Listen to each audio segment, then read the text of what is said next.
Acredite se quiser mais, até hoje a Câmara dos Deputados estão chorando a derrota que sofreu das ruas e do Senado, e estão prometendo vingança. Veja essa análise certeira de Andréa Sadi e Otávio Guedes. Mó climão no Congresso Nacional depois que o Senado engavetou e enterrou de uma vez por todas a PEC da blindagem. Deputados estão acusando o Senado de uma quebra de acordo com Hugo Motta, que é o presidente da Câmara. Olha, sabe quinta série A, quinta série B?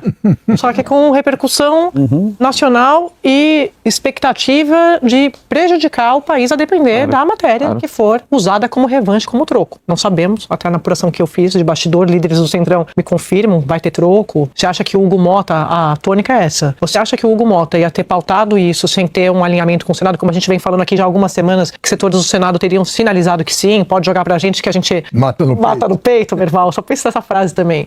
E aí, no meio do caminho, teve rua, teve reação, teve imprensa expondo, teve imprensa explicando e muita reação negativa, e o Senado viu a chance, a oportunidade na crise, toda crise gera uma oportunidade de se colocar como o adulto na sala em meio a esse jardim de infância. E agora tá essa situação, a crise está instalada. Tanta coisa para resolver, né? Segurança pública, educação, saúde. Agora, quando eu pergunto para esses líderes do Centrão, mas vocês não sabiam que eles vão fazer isso? Eles me dizem, não, Davi Alcolumbre não atendeu ninguém, não comunicou ninguém, não avisou ninguém. Isso é o que diz a Câmara. Mas aí eu falo, gente, mas estava bem claro que o Senado ia fazer. Era só acompanhar as entrevistas dos senadores e do próprio relator, como o senador Alessandro Vieira, Otávio. O problema da Câmara não é o Senado, o problema da Câmara é a própria Câmara. Ou seja, é uma Câmara em permanente motim, um presidente que não tem demonstrado força de comando e uma casa que está de costas para a sociedade, votando temas que só interessa a eles, funcionando como um sindicato dos deputados e, pior,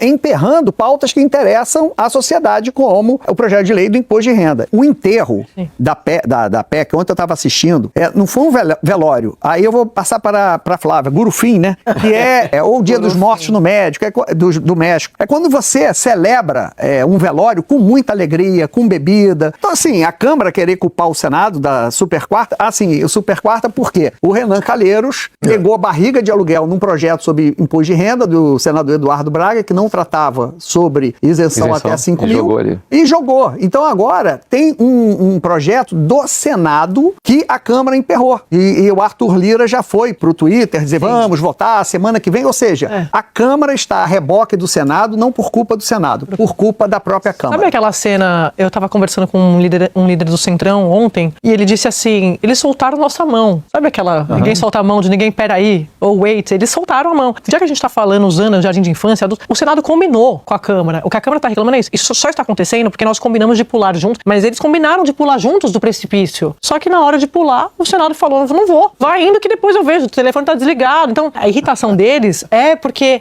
eles iam pular juntos, eles iam jogar o Congresso mais uma vez nessa lama, mas de mãos dadas. Mas o que o Senado está fazendo é tentando agora aproveitar essa oportunidade para dizer, nós não somos todos iguais. Aqui no Senado, a gente coloca a ordem na casa, aqui no Senado a gente freia qualquer tipo de pauta que seja considerada inconstitucional, que seja de costas para a sociedade. Vamos ver até quando. Os indícios estavam postos, né? Eu queria trazer a memória do projeto de aumento do número de deputados. Sim. De 513, foi em junho. Foi. 513 para 531. O Senado embarcou, inclusive com o voto do Davi Alcolumbre. Vamos lembrar que ele se expôs bastante naquele momento, porque aquele projeto já era um indício, do ponto de vista de repercussão negativa na opinião pública, ele já era um indício de que a batata do Congresso estava assando. Foi daquele momento ali que surge a hashtag Congresso Inimigo do Povo. O Alcolumbre fez o voto 41. Depois o Lula acabou vetando, né, e o assunto ainda está em suspenso. Então, houve uma ingenuidade, arrogância ou desprezo, escolham o que vocês precisarem, da Câmara, de Hugo Motta em particular, no sentido de dar as costas para o que a opinião pública estava sinalizando fazia tempo, seja no projeto dos deputados, seja no que diz respeito à anistia. E o que eles fizeram na semana passada foi efetivamente atropelar tudo que estava opinião opinião pública, imprensa, votação 11 horas da noite, a mudança de regimento para aprovar o voto secreto, Sim. que também foi uma coisa... Isso já foi um escândalo. Foi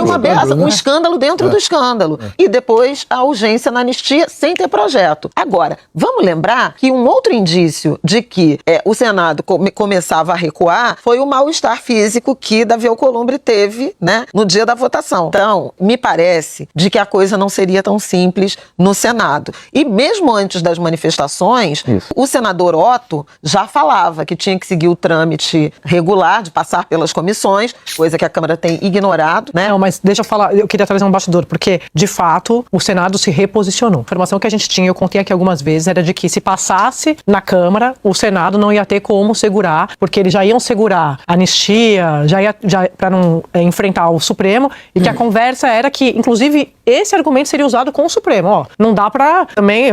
O Davi Alcolumbre tem base no Senado. Então, se passar com uma votação gigantesca na Câmara, como é que o Davi Alcolumbre vai segurar? Aliados do Davi Alcolumbre falavam isso para jornalistas. Então, o termômetro daquela semana era esse.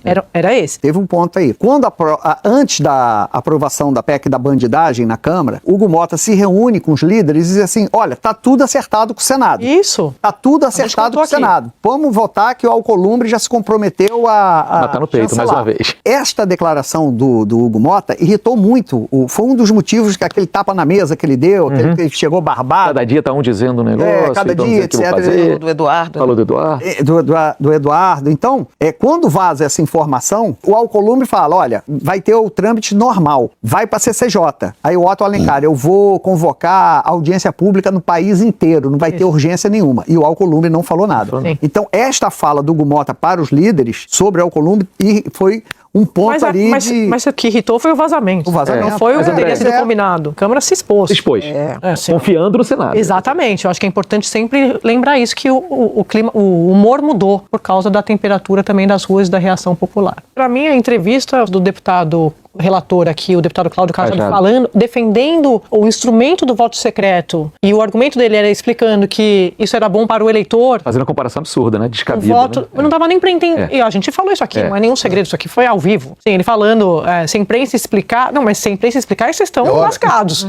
Porque é muito fácil de entender. O voto secreto para pautas no Congresso de deputados e senadores que foram eleitos pela sociedade. Como é que vocês vão esconder o que vocês estão fazendo da população? Era isso. A legenda, a tarja dessa entrevista era isso. Essa história do voto secreto chamou tanto a atenção que o senador Cajuru pediu a palavra. Aí falou assim, nada pode ser secreto, nada. Na minha vida não tem off. Eu tinha 10 anos quando abri a porta e peguei meu pai traindo a minha mãe. Eu fui lá e contei pra minha mãe. Ele quase sofreu impeachment, que os senadores, que filho desalmado você é! Não sei o quê, você viu essa, Valder? Foi uma rebelião no Congresso. O Mourão reclamou, o Otto Alencar reclamou, o Cajuru nunca foi tão atacado na vida. O voto secreto, de fato, a informação que eu tinha quando da discussão era de que o Senado estava informando na Câmara que aí é demais. Mas a PEC da blindagem não. A PEC da blindagem não é um tema da família Bolsonaro apenas. É um tema caro ao Congresso Nacional. O que houve foi a junção. Eles viram ali uma oportunidade de pegar carona na discussão da anistia e junto desse combo colocaram a PEC da... Eles ressuscitaram a venda casada. A venda casada.